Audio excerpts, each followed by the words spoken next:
Welcome to the second session of the basic course on the end time. As I mentioned previously, this course only covers the most fundamental aspects of the end time.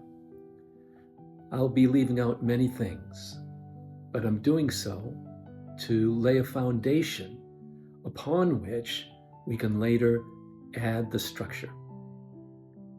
The most crucial aspect of the end time is seen in Daniel chapter 9, in verses 24 through 27. The Lord speaks a word to Daniel about what will happen to Israel. Let me read those verses. 70 weeks are decreed upon thy people and upon thy holy city to finish transgression, and to make an end of sins, and to make reconciliation for iniquity, and to bring in everlasting righteousness, and to seal up vision and prophecy, and to anoint the most holy. Know therefore and discern that from the going forth of the commandment to restore and to build Jerusalem unto the anointed one, the prince, shall be 7 weeks, and 62 weeks. It shall be built again with street and moat, even in troublous times. And after the 62 weeks shall the anointed one be cut off, and shall have nothing. And the people of the prince that shall come shall destroy the city and the sanctuary, and the end thereof shall be with a flood, and even unto the end shall be war. Desolations are determined. And he shall make a firm covenant with many for 1 week. And in the midst of that week, he shall cause the sacrifice and the oblation to cease. And upon the wing of abominations shall come one that maketh desolate. And even unto the full end, and that determined, shall wrath be poured out upon the desolate. Here in this portion of Daniel, 70 weeks are mentioned. In order to understand this portion, we must see that a week here in Hebrew means a group of 7, a unit of 7. It does not mean necessarily 7 days, but rather just 7 time periods. From the time of the commandment to rebuild Jerusalem unto the anointed one, Christ, was 62 plus 7 sevens. That's 483 times. As we will see later, these times refer to a kind of year.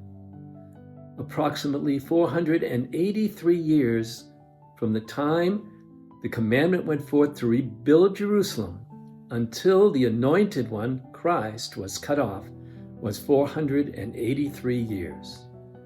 That commandment went forth from Artaxerxes Longimanus in 445 BC. From that time until Christ entered Jerusalem to be crucified was 483 years. But one group of 7 remained. That was 69 groups of 7, but the prophecy was for 70 groups. So there's one left. That one last 7 has yet to occur. From the time of Christ until that time is the entire church age. At the end of this age, there will be that final 7, during which everything will be accomplished. The most holy will be anointed, prophecy will be sealed up, iniquity will be taken care of. So many things will happen during that last 7. Here, Daniel is giving the time structure of the end time.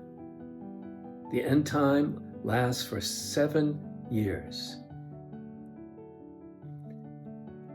as we see, that last period is denoted by a pact made between the coming one and the many of Israel and perhaps of other nations as well. That one who makes the pact is the Antichrist. And it tells us that he will end the pact in its middle, at the midpoint. He will stop the oblation and the sacrifice, and he will desolate Israel. So the midpoint of this last 7 years is absolutely crucial. It's at that midpoint that so many end time things happen. That midpoint is the beginning of the time of trial spoken of in Revelation chapter 3. This is often referred to as the Great Tribulation. That time, that Great Tribulation will last the last 3.5 years of this age, from the middle of the last 7 years to its end. And at the very end, Christ will return. That period of time, that 3.5 years, is often referred to in different ways. Sometimes it is called 1,260 days, or 42 months, or time times and half a time. In other words, 3.5 times. In each case, it is referring to the same period of 3.5 years, and each year is 360 days. 3.5 years of 360 days is 1,260 days, each of which is composed of 42 months of 30 days. This is the last 3.5 years of the age, that period of time referred to so often as the Great Tribulation. All of these refer to that last period. We shouldn't make the mistake of assuming there's many different periods of 3.5 years. There's only one, and it's the last portion of the 70th week, or the 70th group of 7, spoken of by Daniel the prophet. So, in summary, what do we have? We have a period of 7 years that is yet to happen. In the middle of that last 7 years, something crucial, something astronomical, something of an upheaval will occur, splitting that last 7 years in two. And that last part of that last 3.5 years, is the crucial time called the Great Tribulation. So, it is in a sense simple to remember. At the end of this age will be a period of 7 years, each of which are 360 days. That 7 years will be split in half, and that last part of it, that last half of 3.5 years, is what is called the Great Tribulation. If you wish to ask any questions, you may reach me at paul@aplaceinthewilderness.com. Also, I will be posting a timeline depicting these weeks spoken of by Daniel the prophet. What I've said here will become very clear when you look at that timeline.